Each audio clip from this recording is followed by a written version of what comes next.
Yeah, welcome to the Perm Opportunities webinar. My name's Stana, and I've got my wonderful colleague here, Corey, joining me. And yeah, we're just going to take, I don't think it'll take the full hour. I think it'll take maybe 45 minutes tops, just to share, I guess, information on making the move over to Australia on a more permanent basis. So yeah, enjoy. Now, I must preface this by saying, please pop all of your questions in the chat box. I don't think you can take yourselves off mute, but definitely pop any of your questions in the chat box. I cannot answer any visa related questions, and the reason being is because legally, you must pay a fee for visa advice, and I legally am not I'm not a migration agent, so I'm not allowed to provide any advice. But we do have a contact that we can send over to you all. Darren from Visa Go. He is great. He, speaks with all of our educators about the best routes to go down for visa, options as well. So we'll get onto it. Beautiful. So, as I said, my name's Stana. I'm a senior global permanent recruitment consultant. So, I look after the permanent side of the global aspect of the role. So, all the educators I look after are on skilled visas, returning Australians that have full working rights. I help working holiday visas who want to transition into, I guess, a longer term visa or want to secure a contract before they arrive, rather than your supply side of things. And I've been with the business for about 4 years, and I originally am from Melbourne. And I decided to make the move over to London a year and a half ago. And yeah, I love it here, to be fair, and everyone's trying to get back over, and I'm just here trying to stay in London. Yeah, that's a little bit of background on myself. Corey, did you want to introduce yourself? So my name is Corey. I am also a global recruitment consultant. I'm based in Wales myself. I've been living in the UK for about 4 years now, and I've been on the team for 2 of those years. I take care of more of the educators looking to go on more of a casual basis. Educators looking to start with maybe a little bit more supply and maybe a mix with contracts as well, and primarily educators coming from Ireland and the UK making the transition over. So you got a good balance of both. Beautiful.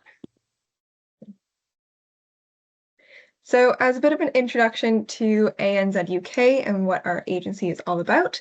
So, we are, of course, a recruitment agency for educators of all kinds. So, early childhood educators, teaching assistants, primary and secondary teachers, SEN, you name it. We've actually been operating for about 20 years now. It was our 20-year anniversary in, I think, November. So going strong. They had a really good party down in Melbourne for us there. And we do have offices all over the globe. So in Australia, in the UK, if you want to have a bit of work here as well. We recruit from Canada. We have opportunities in New Zealand. You name it, we're kind of all over the place at this point, and have plenty of staff, plenty of team members to help you, whichever direction you're making that move. Beautiful. To carry on with that, though, as well, why teach abroad? It's a very good question. I think a lot of people think about themselves when they're making this transition. To start off with, that personal growth aspect is a massive one for a lot of people. It is putting yourself outside of your comfort zone. It's kind of getting out of your own little bubble. I know it's very easy when you stay at home to kind of stay in that same community. It's very comfortable. But it just gives you a bigger kind of awareness of the world, a little bit more of that cultural experience. You get to figure out what it's like to live in a different part of the world, which gives you a lot of empathy for a lot of different people, which is just fantastic to kind of build your own personality and values. For that career development aspect, obviously, we'll be talking a lot about that here today as well. Teaching overseas is such a good way to build up your CV, to build up your resume, do a little bit more in terms of variety. You can try out different types of settings, different types of roles. And it does honestly pay off. Working in Australia is very lucrative, so that's always beneficial as well. But skipping back to more of like the personal side of things with that life experience as well. Going to Australia is a very multicultural experience. A lot of people move there from all over the world. We ourselves have educators move from, I would say, at least, a dozen different countries every single year going over there. So it's a really good way to meet different people from different walks of life, build your community, build friends from all over the world, and really just find out who you are.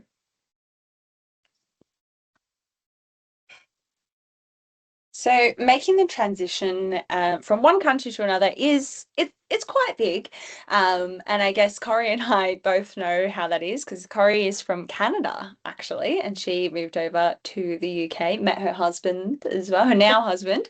But yeah, I moved over from Melbourne to London, so I know, I guess how tough it is, but also how rewarding it is as well. But making the transition, you know obviously comes with, I guess, visa requirements as well. So, obviously, if you're an Australian or New Zealand or Kiwi, we like to call them, passport holder, you immediately have got full working rights. So, this isn't really catered more towards them, but for, I guess, yourselves based in the UK, visas are required. Permanent residency can, I guess, be obtained through a skilled visa route, which is the 189 or the 190 visas. And then another way of securing working rights is through sponsorship. And that's where essentially a school will sponsor you to work in their school. So they'll pay for the visa fees, sometimes relocation, but not all the time. So that's why I don't like to mention it too much, because it is a bit hefty for schools to be paying for that sponsorship visa as well. Now, sponsorship isn't always on the cards. It's really dependent on what subjects you do teach, but we can delve into that after.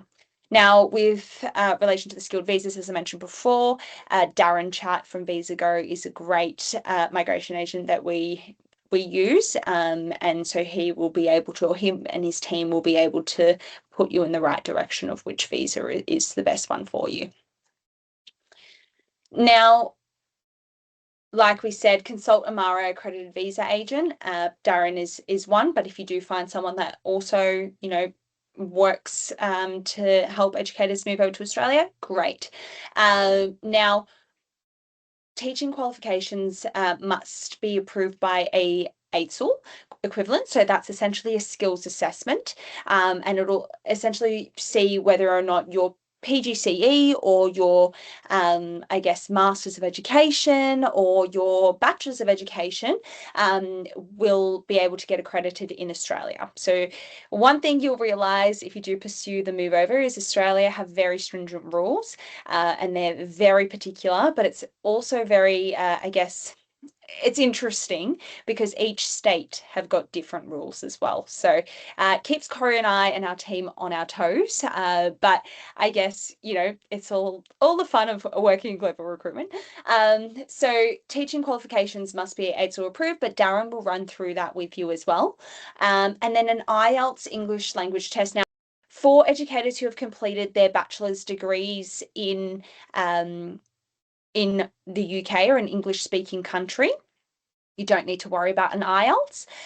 But if you have completed your, I guess, PGCE in the UK, but your bachelor's degree in a different non-English speaking country, you will need to do your IELTS, and it needs to be an IELTS academic. And your speaking and listening needs to be at an 8, and your reading and writing needs to be at a 7. So carrying on with all that paperwork, because there is quite a bit of admin that goes into making this move. There's going to be a bit of figuring things out and doing a bit of paperwork here.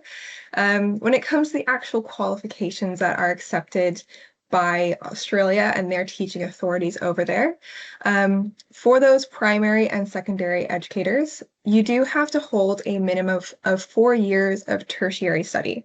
So by that, we mean a 3-year bachelor's and a 1-year PGCE, 4-year bachelor's of education, a bachelor's and a master's, whatever works best for you and what kind of process you went through that way. But it does have to be a minimum of 4 years. And at least one of those years has to be dedicated towards education. So unlike over here, they don't have those kind of cover supervisor roles where you can have any other degree and teach in those schools. You do have to have that teaching qualification. With that as well, you do have to have completed a minimum of 45 days of in-school placement.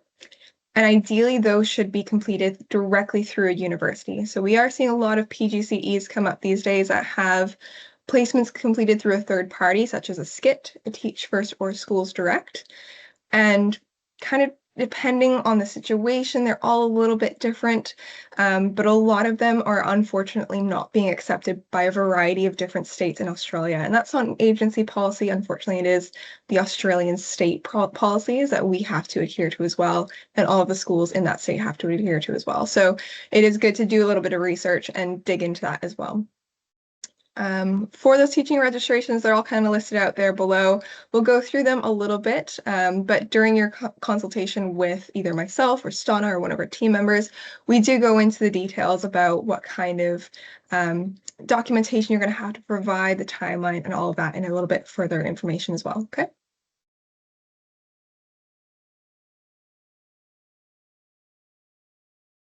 So just a brief overview of our locations. I am not going to list out the whole list there. I'll just leave it up there for a minute. So if you do want to take a picture of it or anything, that is absolutely fine.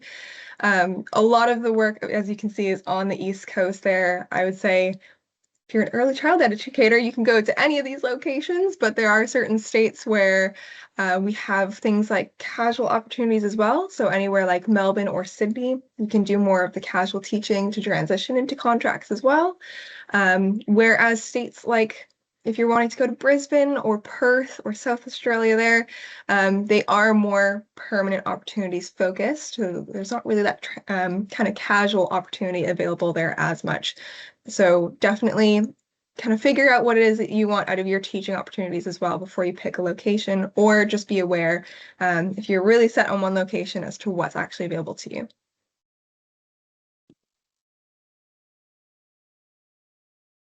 So just honing in on those locations. So specifically New South Wales. Now, Sydney is a very popular place that a lot of our educators like to go to. So we can definitely assist with your primary and secondary roles in Sydney.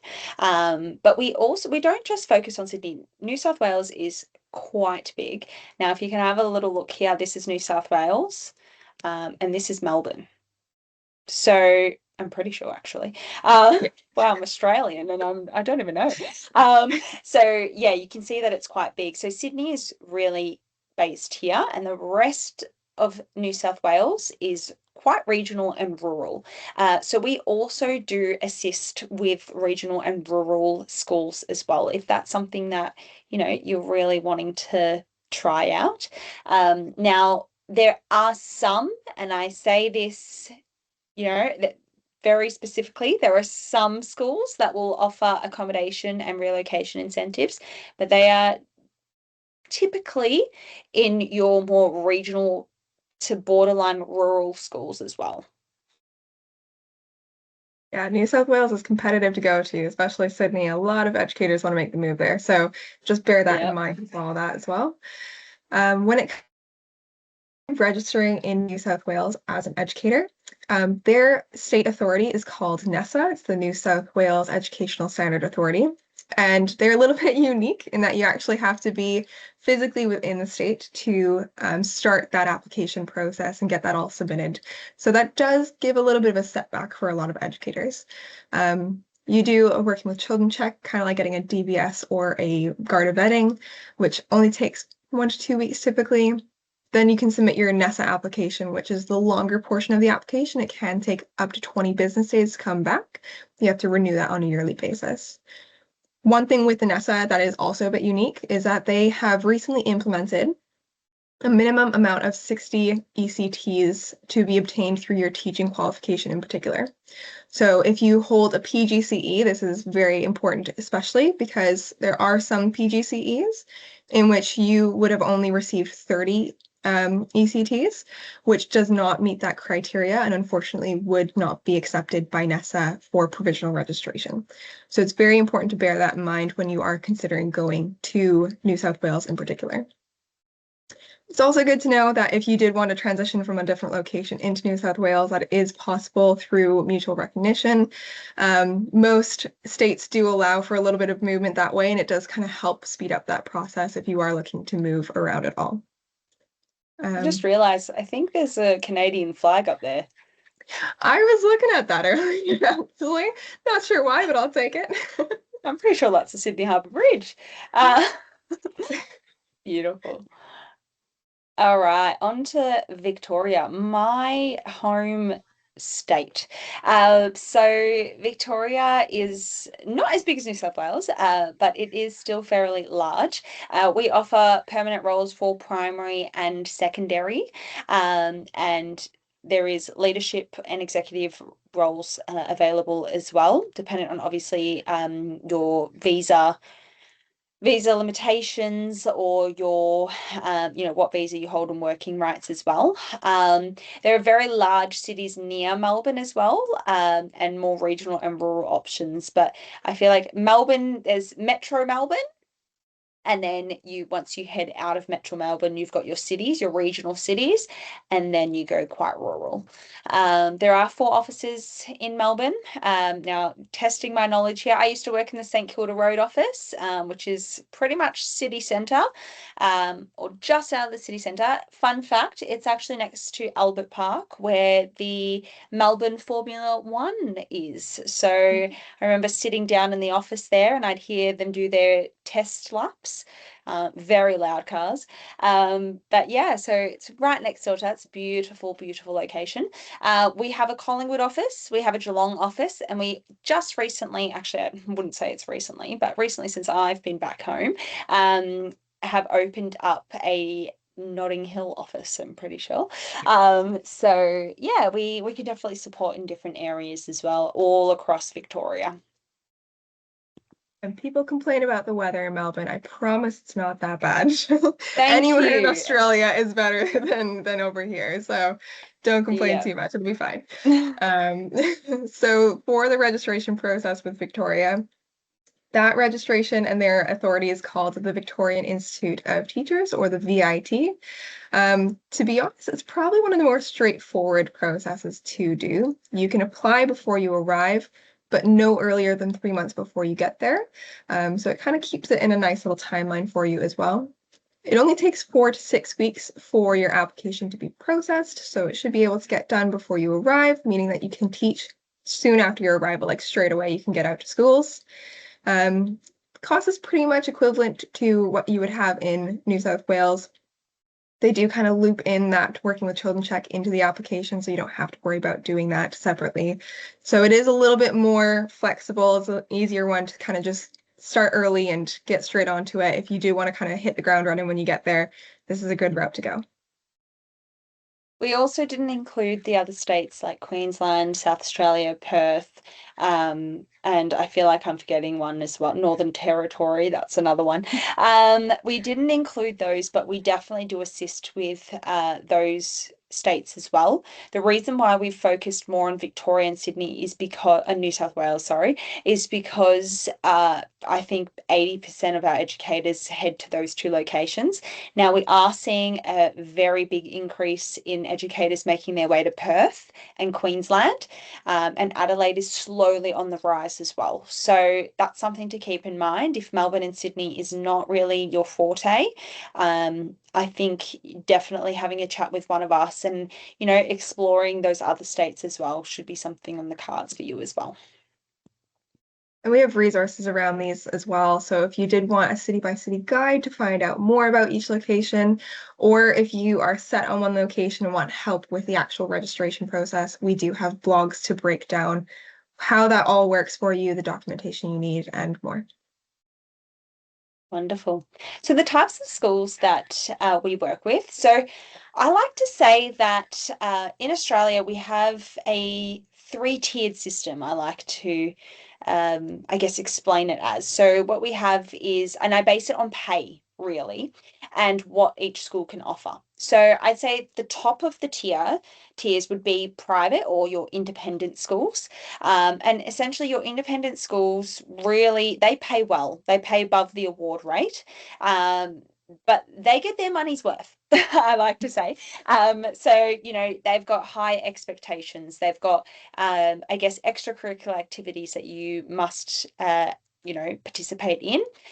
Sometimes it's Saturday sports, it's sometimes concerts, school concerts, all of those extracurricular activities. Yeah, high expectations. You have amazing facilities. You've got great resources. You have, I guess, smaller class sizes as well. So really you're getting paid to put in harder work, but you have greater conditions as well. So I'd say they're the top tier.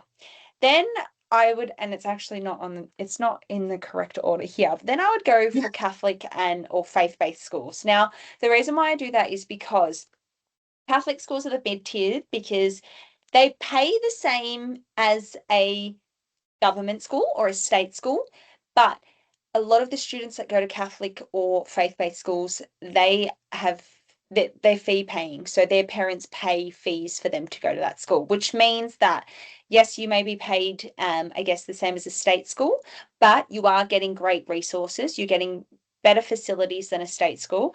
You are getting smaller class sizes. Now, back when I was in Australia, in Melbourne specifically, the Catholic diocese had actually decreased the amount of students in the classes and had increased, I guess, how many teachers need to be on their payroll. So that's a positive for working in the Catholic sector as well. And then below that, we have the state school. And I went to a state school myself. I love state schools. Obviously, all of them are great, but your state schools are government funded, which means you're not getting as great facilities unless it's a fee-paying state school where they can put that money into schools. But yeah, the state schools are government funded. You get the class sizes that you're really given, which is usually a little bit more on the larger side. You're getting all students from that catchment area. You're not necessarily getting parents who are, commuting quite a while for them to attend the school. So that means you're getting students that really have got all types of learning abilities, and you're really trying to differentiate in that classroom as well. So that's a little bit of a background on the three-tiered system. And you've got early childhood settings as well. Your kindergartens, oh, I forgot the word. Corey, can you help me out here? I forgot The the nurseries, maybe? I know yes, you, yeah. nurseries. That's it. And then we've also got the SEN schools as well, so you specialist schools that we have many educators who feel very passionate about. So if that's something that you're very passionate about, it's definitely opportunities as well.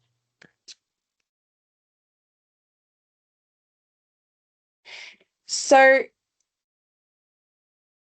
essentially, when we help out with a permanent role or a contract role, we will work directly with the school, and we help you find the role, but you aren't employed by us once you find that role. Essentially, the school and you work together to then obviously sign contracts and all of that as well. But essentially, when you are in a contract, and I think, supply teachers have a real different mindset to how they want to teach. They want to go into a school, have everything set out for them, and just be able to just sit in a classroom and help other educators out by covering their classes. Whereas in a permanent role or a contract role, you're really going to get support within your team and department, consistency of school, consistency of students, which means better behavior improvements. You know where you're going every day, so you're not getting a phone call at 6 o'clock in the morning saying, hey, for example, hey, Stana, can you go to Emerson? And I'm like, okay, fine, I'll go to Emerson today.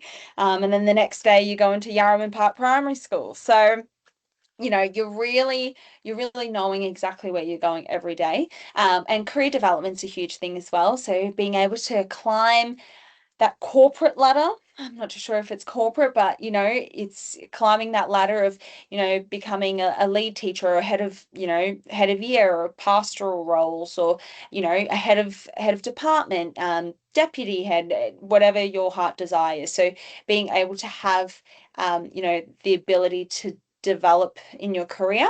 And we also make sure that these are, because obviously you are based in the UK, or Ireland, and you are able to do it online. So it's, pre-arrival to Australia, obviously dependent on your visa status as well.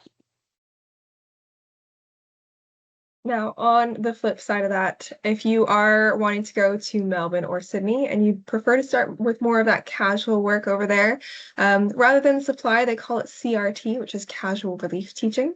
So very, very similar. It is a really good way to hit the ground running, especially if you have just come out of a full academic year and you're going straight back into teaching without much of a summer break. Some people like to do the casual work to start out with, just as a way of finding their feet. A little bit more relaxed in terms of doesn't necessarily need to be full time. It can be a little bit more of a try it before you buy it situation so that you can go around to a few different schools and see which ones are the right fit for you. So it really gives you the opportunity for a bit of diversity.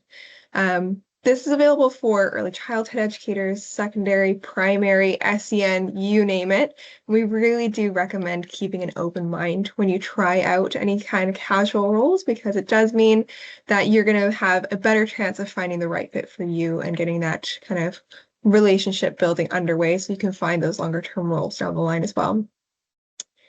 In terms of how it works with us, it's very, very similar to how the contracts are kind of managed as well.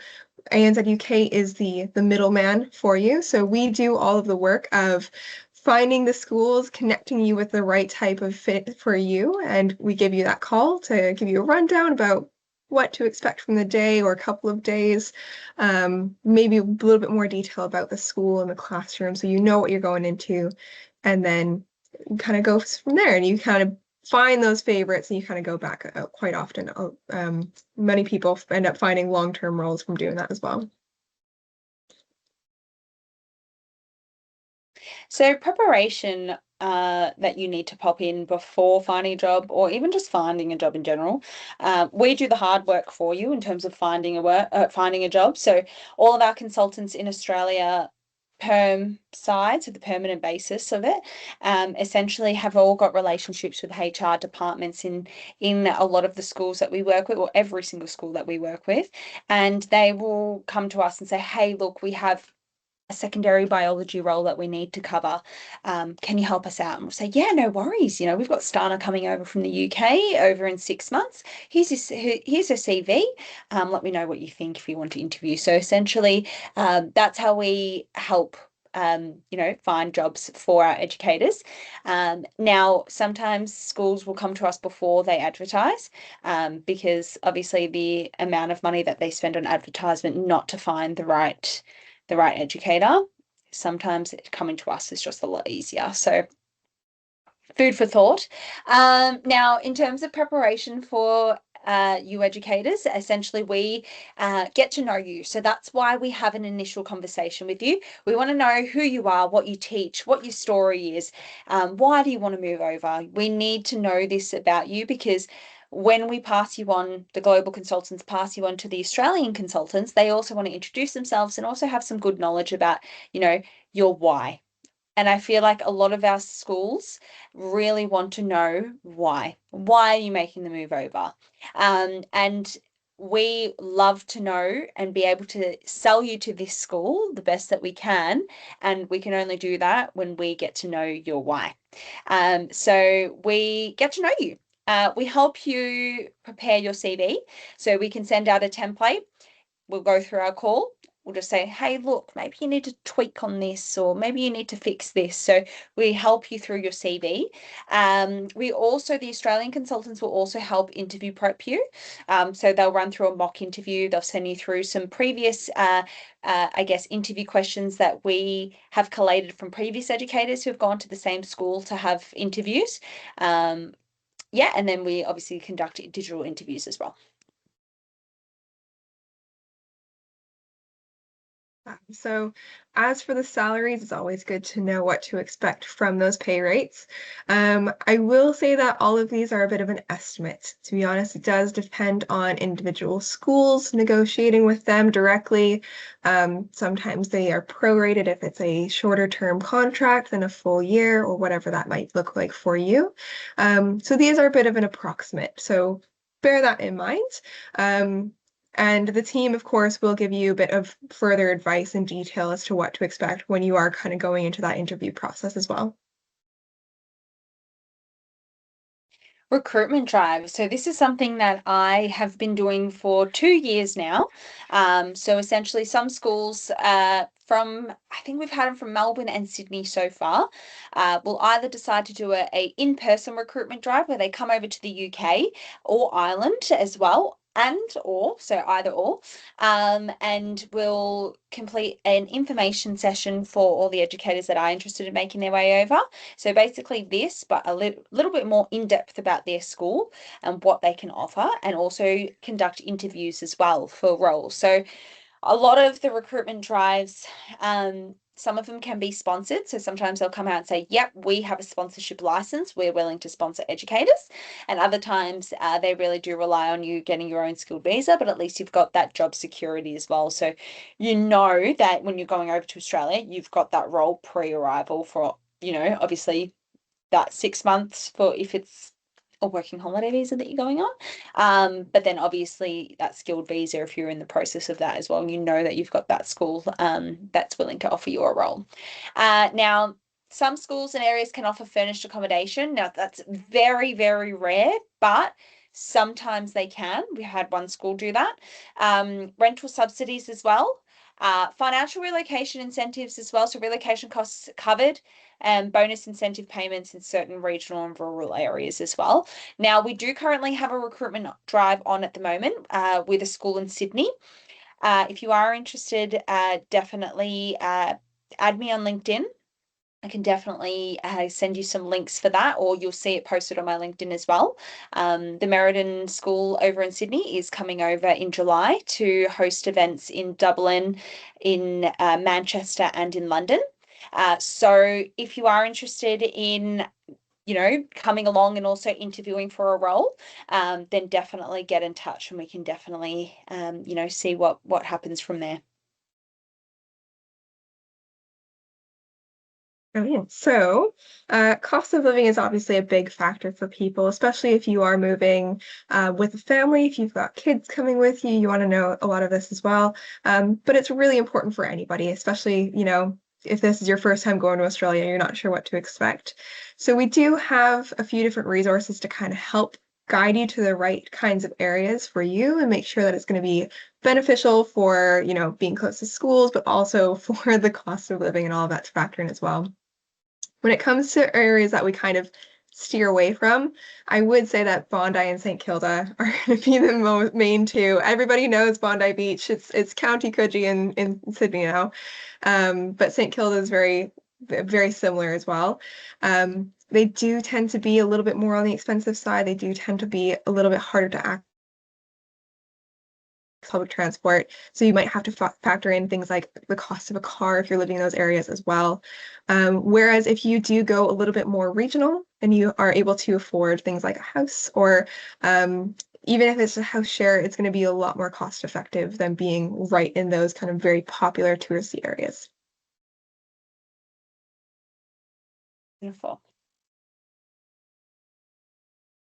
When it It's comes finding to Oh, sorry. no, you can go. You can go, Corey. That's good. We're doing so well. I know. When it comes to actually finding those areas to live and finding an actual rental or how to purchase a house if you are going permanently as well, we do have a few recommendations on here. Would definitely recommend some of the Facebook groups as well. We do have our own Facebook group that's listed there on the top right section, which is really useful. We've got educators from UK, Ireland, Canada, New Zealand, who are all making the move over there, who are on that group. It's got a lot of people on there who are also kind of phasing out of their time in Australia. So they might list a rental to take over or a room that they need filled or whatever that might be as well. So those Facebook groups are really, really good resources. But there's a few different websites on there I would recommend. If you want to take a picture, feel free to do so at this point. And one thing actually a lot of people do, especially if you are going on your own or with friends or kind of with a partner, is go to Australia with an Airbnb booked for a little bit of time and go view those places in person, because it is so important to get a feel for the neighborhood, make sure that is an area that you really like to be in before you do kind of commit to a long-term rental as well. Great advice. Don't do what I did and sleep on the floor for 3 weeks. It We've all been was there moving abroad, unfortunately. dire. We're trying to save you from those experiences. Yeah. Beautiful. Finding somewhere to live as well. So you want to make sure if you aren't driving, you're close to some public transport. There's great metro in Sydney and Melbourne. Now, if obviously you've all probably been to London. London is amazing in comparison. I remember coming here and I was like, oh my goodness, like you can get from A to B so fast, whereas in Australia, we're not quite there yet, but they call it great. I call it amazing here. So yeah, great. We'll settle on great for that. Biking as well. There's a lot of people that like to cycle around, which is great for the environment as well. By foot. I mean, Australia's a big place. I don't know why we've put by foot in there. I mean, you can walk from one neighborhood to the other, but I wouldn't be walking from the south to the west. You'd be walking for quite a while. And yeah, car as well. I think everyone has a car. Well, most people have a car. So, if that's something that you can financially afford, I think it'll definitely make your life a lot easier. We also have area guides as well that we can help with and send through when you have a chat with us as well. And we can definitely help with areas for you. Those regional cities, if you're living in anywhere like Perth and Brisbane as well, you'll definitely need that car. Unfortunately, the public transport is not up to 100%. snuff. So keep that in mind as well. So community and events. ANZ UK has a very diverse community all over the world. So we do regularly host events here throughout UK and Ireland, as well as events when you get to Australia. So I think at least once every term, they have an event for international educators in particular, as well as a mixed one for international and local educators. So it's really easy to meet people who are going through the same kind of journey with you and make some new friends. Maybe meet a housemate if you're going on your own. A good way to meet some people that way as well. So definitely kind of join the Facebook groups and let us know if you want to meet other fellow traveling educators. Beautiful. Now the process, I'll go through this quite quick because I do go through this in I guess my calls with my educators. So the initial contact will be from myself or someone else on our global team, like Corey or Ella or Jasmine, and essentially we'll have that conversation with you about your preferences, options, and any questions that you have, we'll answer that we can answer, point you in the right direction. We then get you in touch with Australia when the time is right. So once we know that your visa's coming through or you've booked your flights or you're adamant that you're going at a certain time, we'll get you in touch with an Australian consultant. So essentially we'll be your global consultants. We'll help you out with the whole entire process of, hey, I've booked my flight, so what do I do now? Or hey, how do I apply for my VIT registration or TRBWA or NESA? So we're here to help in the same time zone. And the Australian consultants will help you with the roles. So they'll run schools past you. They'll say, hey, we've got this Spanish teaching role. Are you interested in this school? And then you let them know about that. So the job hunt starts once your Australian consultant gets in touch with you, and they'll help source roles, interviews for all your preferences that suit you as well. Essentially, after that, if you are successful, you will get an offer, and we'll just make sure, obviously, your global consultants, your Oz consultants will work to ensure that you've got all your required paperwork. We'll be sending you emails. Hey, have you got this? Have you got that? And then I guess before you know it, you'll be on that flight and you'll land and you'll be in the classroom. So we're here to help you every step of the way and make sure that we have consultants at every point. Beautiful. Thank you so much for coming along. We hope you enjoyed the session. Now, please feel free to ask any questions that you may have in the chat box. I hope you guys can access the chat box. If you can't, Yeah, maybe raise your arm or your hand using the thing, not your actual hand. I can't see you guys. But yeah, feel free to ask any questions that you might have. Definitely, we're here to to support. That's a very good question, Carl. Yes, it's really dependent. Sorry, the question is, can I ask what factor age plays when seeking a job in Australia? Age does play a factor, but it's very dependent on what you're after in Australia as well. So booking a call with us would be the best thing to do if you're wanting to go to Australia and, you know, I guess, stay for a longer term and, you're 45, you can start a skilled visa process, but anything past 45, you can't start the skilled visa process. Or you can get sponsored, through other schemes as well, but you have to speak to a migration agent about it. So we can't exactly give you any advice when it comes to that. Any And other I will questions at say, all? most Yeah. educators who are going for the first time, if you're between the ages of like 18 to 35, you can access the working holiday visa, which some people choose to start that way and then maybe transition onto a more permanent visa. But beyond the age of 36, you would have to consider a more permanent visa option.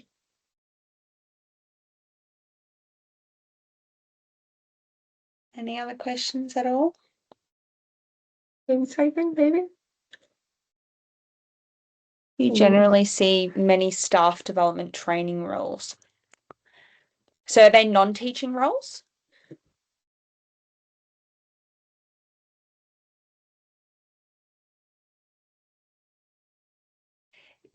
Dependent on what your visa circumstances are. We do see them, but it's really whether or not you can get full working rights for that. I'm still in my early stages and planning to do a PGC in the next year or two, but for now, is it possible to work in the classroom assistant roles without these qualifications? Corey, you can answer that one. Yes, so absolutely it is. If you are interested in teaching assistant roles, we do have those available specifically in Melbourne and the kind of local areas. You don't have to have any formal teaching qualification to be able to do a TA role, but we do say that, you have to have experience within the last 2 years working directly with children and can provide references for that. And other than that, we just recommend be open-minded to potentially doing some SEN work as well, working in those ASD classrooms or the special development classrooms as well.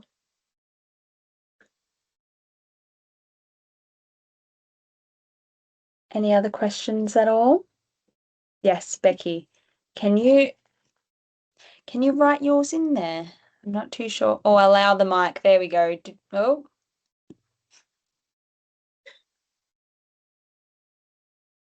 do you have a question, Becky, or did you accidentally pop your hand up?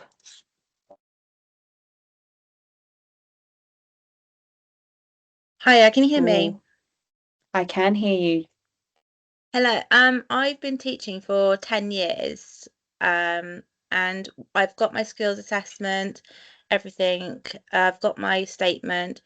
When we're about to put in our EOI and hopefully be accepted for Mm-hmm. the nomination, if we are lucky to come over, is it worth being a teaching assistant before teaching in a primary setting? And also, how do you train to gear up on the Australian curriculum? Because I'm British, so